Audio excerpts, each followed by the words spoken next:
Peeps, what is the beef? Cameron here. Welcome to another episode, sweet baby Jesus of the Chef Fit podcast. Don't know what number this episode is, but I do know that man is either some kind of fucking bare knuckle boxing champion or he might have done a Spartan race on Sunday. Obi. Yeah, boy. Fill us in, pal. Fill us in. Yeah, there's myself and a couple of the Chef Fit lads went and did, don't want to date the episode or anything, but we did the Spartan race on Sunday. Myself, Limo, Gavlar, and Bobby One Punch Nolan. Some crack, lad, I tell you. Some crack it was. Wrecking crew, pal. Brilliant. And every one of us did a lot better than we thought we were going to do as well. It was class. You see, Limo, he was the only one of us that could climb the rope. Fuck off. Yeah, he just went. Right, I called your man over. I was like, "How the hell do you do this?" Right, and he goes, "Well, you go like this, and then you jump up, and then you wrap your feet around it that way." And he whatever he said, I went to grab the rope, jumped up, and then tried to wrap my feet, and I couldn't do it. So he was saying, "No. If you pull the rope over here like that, and then put your foot underneath there, then you're basically standing on the rope." Yeah. And then he lets his hands go. He goes, "Look, I'm not holding the rope." And then you just pull yourself up a little bit and then wrap again and then put yourself up another little bit. And I could not get my head around it. Mad. So Limo did it, all bleeding. Like in a second, he just ran up the yoke. And then your man was like, if you don't pass the test, you have to do 30 burpees. And your man was like, right, tell you what, you tried. So the 3 is bang, bang, bang, over here. He goes, right, 10, 10, 10. And I'll let you away with it. Jesus, man, that's mad. And what was the actual race itself? It's an 8K, is it? No, it was a 5K, right? And it was age groups. It was all people in their 30s, kind of, that way. Yeah. And you start off, you do a little bit of running, and then you have like a 40-foot rope ladder. You climb up, so you'd fit 3 and then 3 going up, so 6 people going up, right? And the frame of it, you had a metal frame going across this way, and then down the middle, and me and Liam over there going like there's a queue for the ladder. And Liam, what's the story with bolting up the middle here, climbing up the ladder through the middle of it? It's like, yeah, right, yeah, go on. So we legged up that, got down. Then you do a little bit of running, and you need to jump over some walls, like just not mad height, like this height, over the walls. And then we went, we had to go and do the Olympic rings, where you swing across on the Olympic rings, right? Or gladiator style. Man. And then the one after that then was, I'm going to call them sewage pits, where you're jumping into these minging dirty pools of water full of sewage, right? This is in Punterstown. Whoa. How do I heard some fucking horrendous stuff about these sewage pools. I heard someone I don't know, it's not AIDS now. You don't get AIDS. But they got something. They got something seriously moody, man. What are they? If you're in that sewage pit and you piss, your dick falls off. It's like pissing in the Amazon. Death. That's fucking death. Good luck. So you went head first, did you? So Robbie, we went up to it, right? And Rob got up to it first, and we're kind of just going, what we do, what way we going to take this one. Bobby just from the back of us, out of the way, just do cannonball, jump straight in. I was like, fucker, if he does that, then I won't be able to just wade into it, right? So I stood back, took a run, and then jumped straight into the middle of it. Brilliant. But little did I know that my legs had just cycled uphill into the wind for an hour and 40 minutes to get there. And the second I hit that cold water, my leg went from this shape to this shape and cramped up, right? Both my legs cramped up. And I was up to here in the water. I was like, lads, cramps. Can't move. But it's all freezing and it's manky. It's just piss and shit that you're in, basically. That's what it feels and smells like. So they legged it, went on, and need to go down into the next one and back up again. I'm there. I couldn't straighten or bend my legs. I had to pull myself over, get me up to a bit of a way, and then kind of roll over to get to the next one, and then slide in, like let gravity get me into the next one. It was some crack, man. After that, then, when I got out of that, I stretched out and got rid of the cramps. I think it was the cold water. I don't know if they were like shocked into cramp or something like that. But as soon as I hit the water, they just cramped up. And it was the second worst cramps I've ever had in my whole entire life. And then the next obstacle after that was like a 50-foot pyramid, but it was like sheet metal, and then you had the rope to climb up it. So, but you're just out of the water, so it's super slippy and all that, you know. So you lean all the way back as far away from as you can, and you get straight up it. Then the best thing for me, because I'd never been able to do this before, was the monkey bars. All four of us completed the monkey bars. I'd never been able to do that before.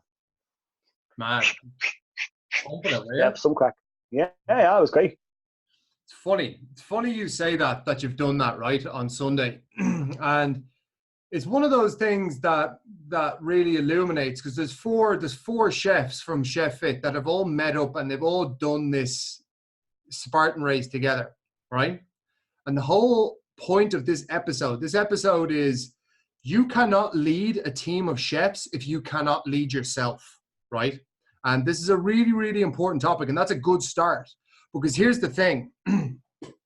Peter, do you think you would have done something like that before you ever got yourself into Chef Fit? Do you think any of the lads would have been able to do it? No, definitely not. Like all them obstacles I wouldn't have been able to do. I need the upper body ones. There was no way I would have been able to do that. There was especially one where it was you had a 50-kilo sandbag on the end of a rope, and you have to pull the rope down and get this sandbag up to this 40-foot pole and then let it back down. There was no way I would have been able to do that because of the push-pull techniques that we've been learning. Okay. Lima wasn't able to do that one, but the bag nearly weighed as much as he did, like, you know, that way. Yeah. But a lot of it was because the four of us were there, and then if one person, like if you were there on your own and you're doing that and something gets a bit tricky, you go, right, I'll skip this one. But there wasn't anything that all of us couldn't do. So as soon as three people were finished, they were turning around, well, come on, do it. Come on, let's go. And then we had this tribe mentality of finishing everything at the same time and crossing the finishing line together and making sure we all got through it, you know. That was great. Great it was. That's insane. And it's the reason I say that, it's not that you wouldn't potentially be physically able, right? It's this whole concept of, like, I look at the likes of Liam, let's say. Maybe you would have, because you were already, you were into you were into cycling and stuff beforehand, and you're competitive and all of these things. And I look at maybe Liam, who was a very nervous guy and a very fucking, wasn't massively sure of himself before he joined Chef Fit. And now I look at him and it's like him going and doing that is such a massive, massive, massive fucking turnaround. And I realize that in your life, it's like you've got to be able to lead yourself into the promised land. You got to be able to get yourself to a good spot.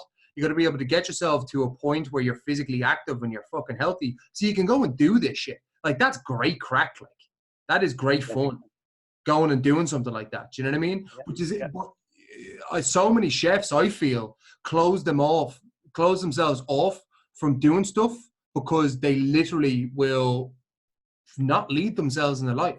They will actively destroy themselves through their lifestyle, and it'll get to the point where you're physically incapable of doing shit that actually makes life good, you know, whether that's playing. You think to yourself, oh, no, I wouldn't be able to do that, and then they just get that into their own head.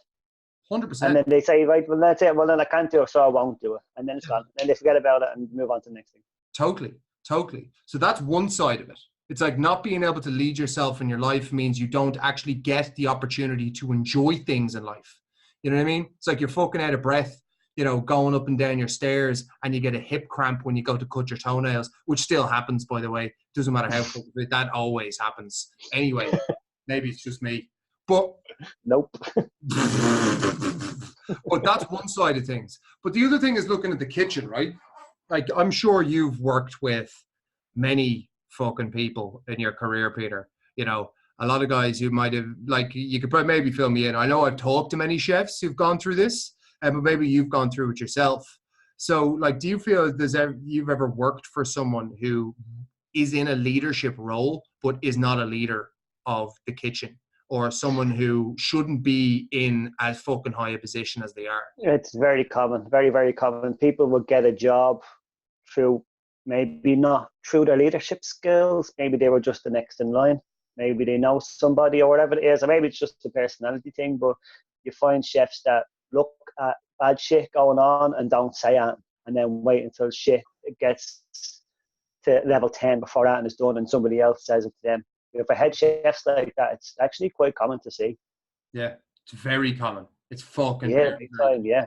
What you just said there is so fucking key. That they wait, like people, like you'll know. I've worked for people who, or they're not leaders. They're actually bad people in general.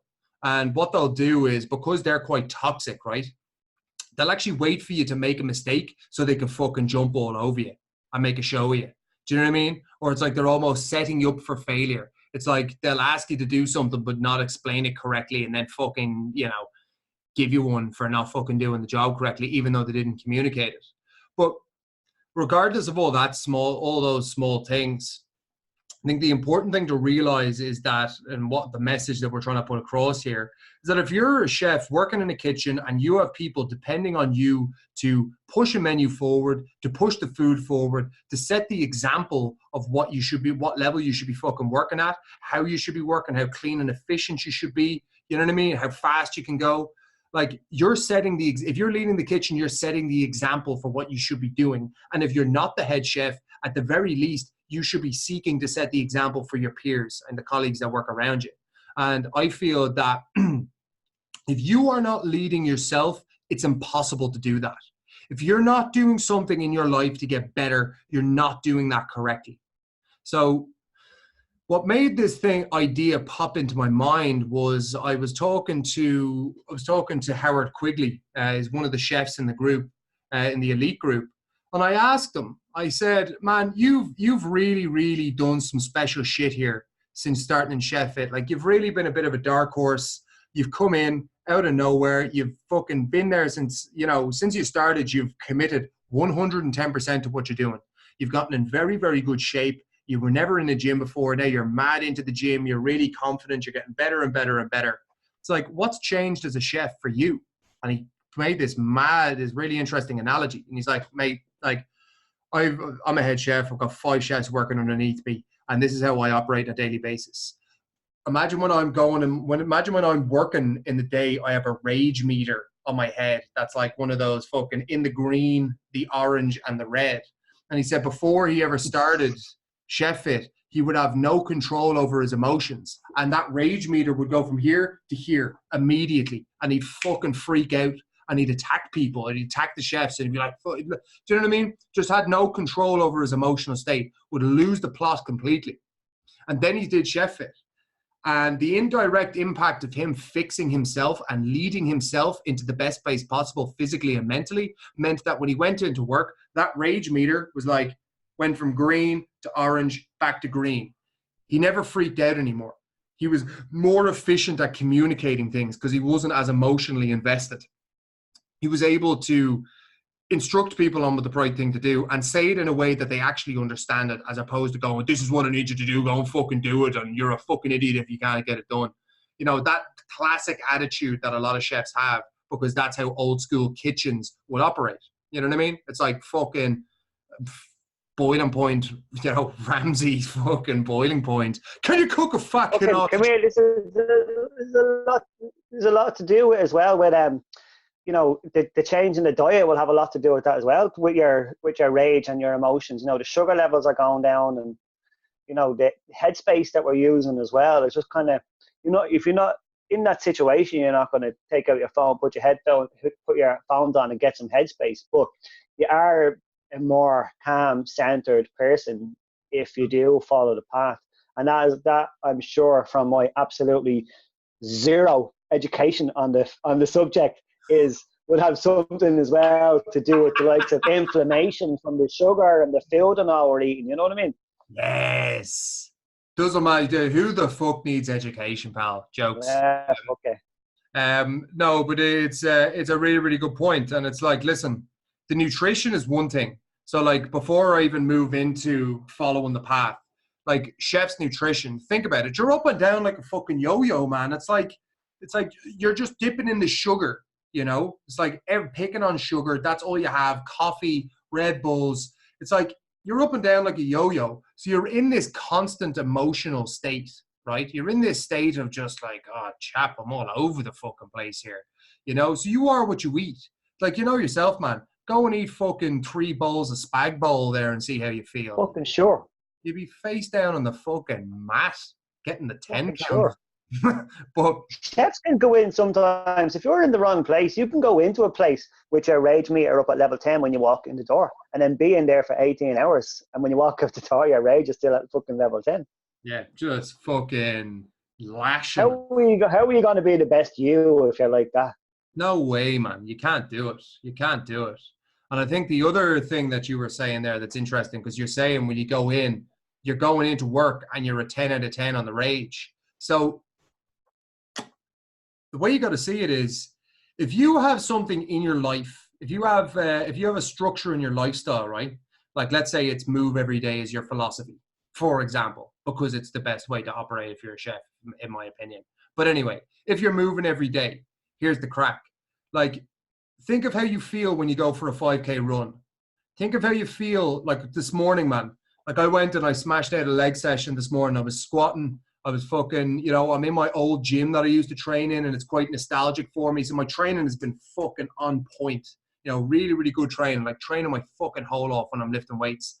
And I walk out of there, I'm like, fuck, man. Like, yes, I'm feeling good. I'm ready to fucking go.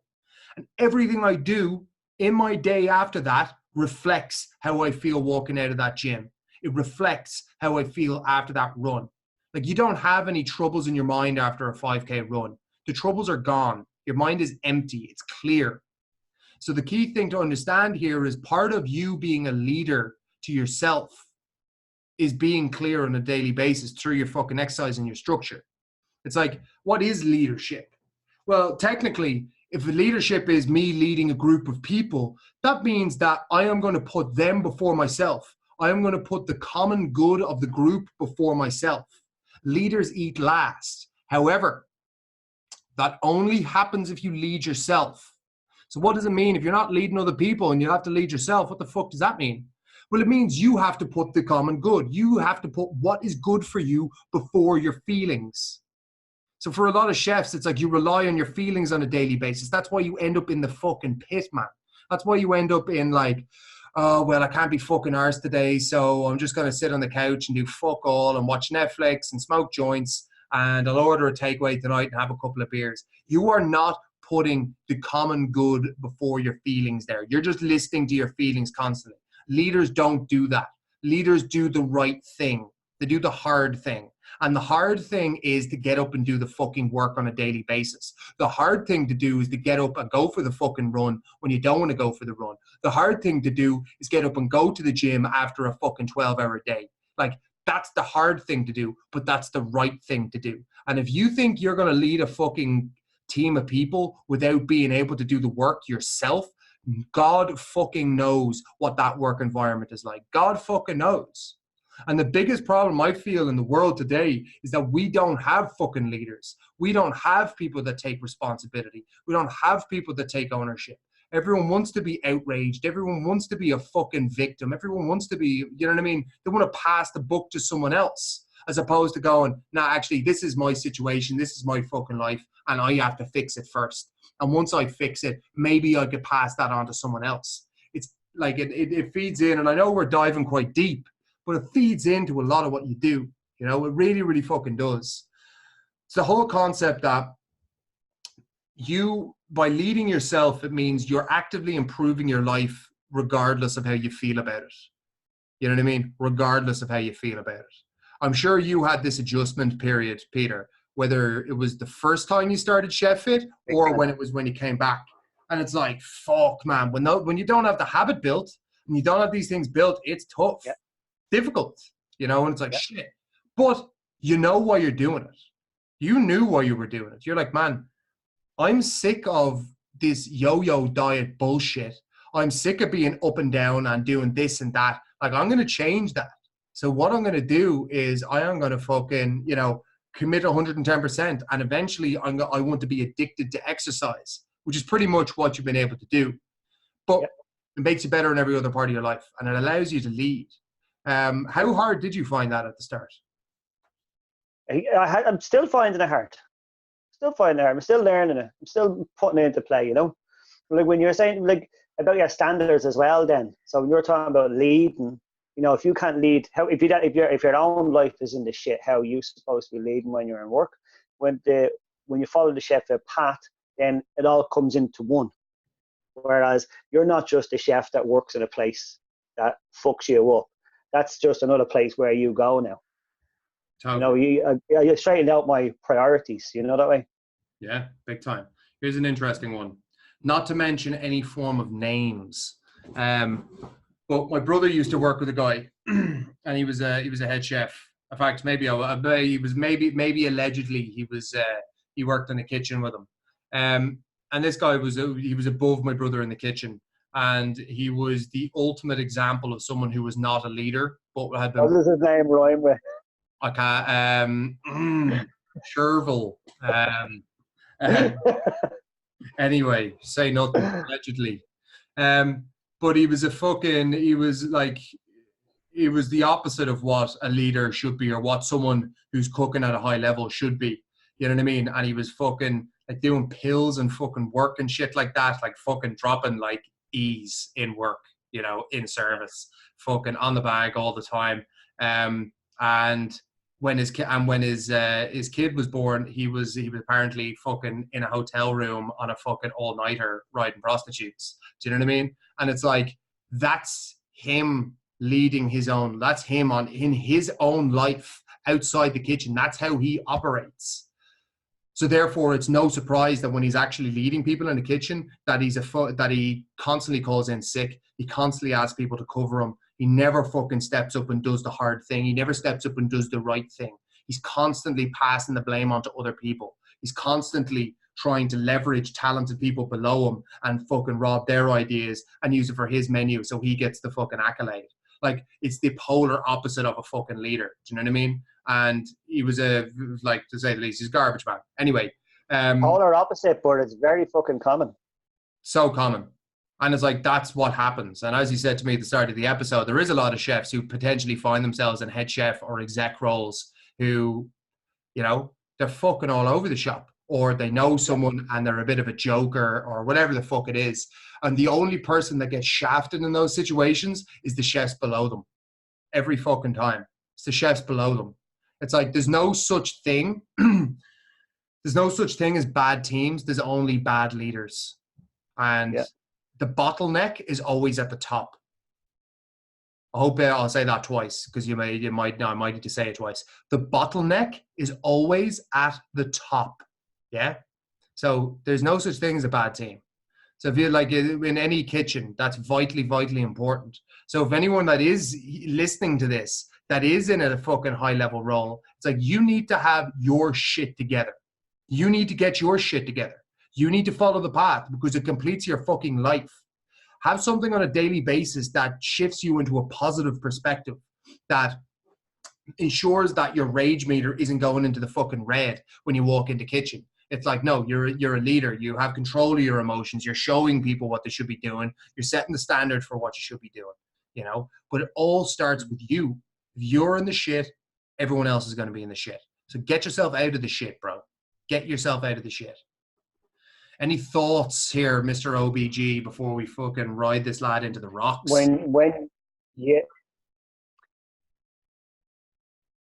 If you hold yourself accountable, right, like in work, at home, in the gym, and then you will learn to progress. So when you were saying to me earlier on, how did I find it learning how to be like that all the time? And I said, I'm still learning how to be like that all the time. That if I keep going and keep pushing myself, and I always progress, and I'm not stagnating on where I am, then that carries through into work, and it carries through into my home life. So it's not just going to the gym and doing the work when I'm in the gym. It's carrying on the whole lot of it. The gym is, it's a quarter of what we're doing. Yeah, totally, man. Totally. And it is. But it's a constant adjustment process. It's a constant fucking, even for me, like, I'll never not exercise. That'll always be a baseline somewhere for what I'm doing. Do you know what I mean? I'll never go back to fucking being a full-blown vegetable 7 days a week. But It's like, no, it is. It's a constant adjustment. It's a constant fighting, but it does get easier for sure. Oh And yeah, big time. I catch myself doing it. That's when I started.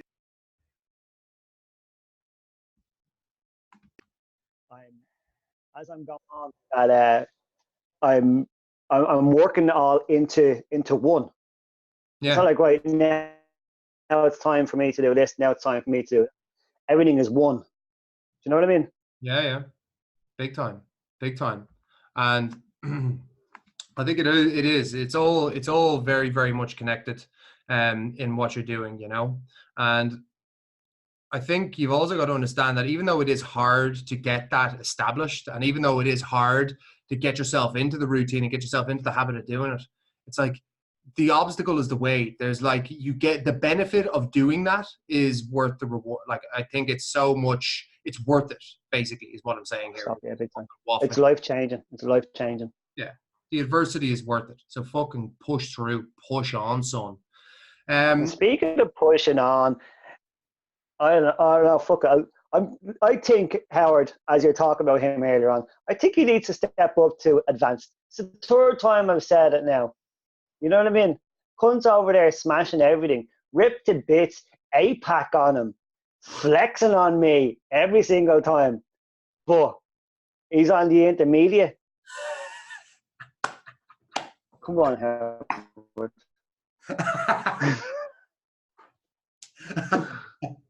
Come on.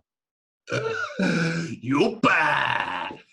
Yeah, I fucking Come would on. say the same. Step up to the step up to the fucking big boys table, son. Put the chips down. Kick up a Let's seat. go. Yeah, big time.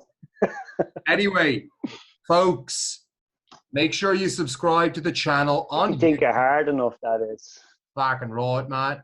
Look at that, lads. You want to like this video, look at his glasses, like the fucking video, give it a thumbs up, download it on Podbean, fucking create a profile and follow us on Podbean, leave us a fucking review when I upload this to iTunes, which I will eventually. If you're listening to it on iTunes in the future, happy fucking days. 5 stars, pal. Other than that, chaps, that's been this episode of the Get Fit Podcast. Stay safe. Check yourself before you wreck yourself. About to end the entire thing there. I'll actually just stop this.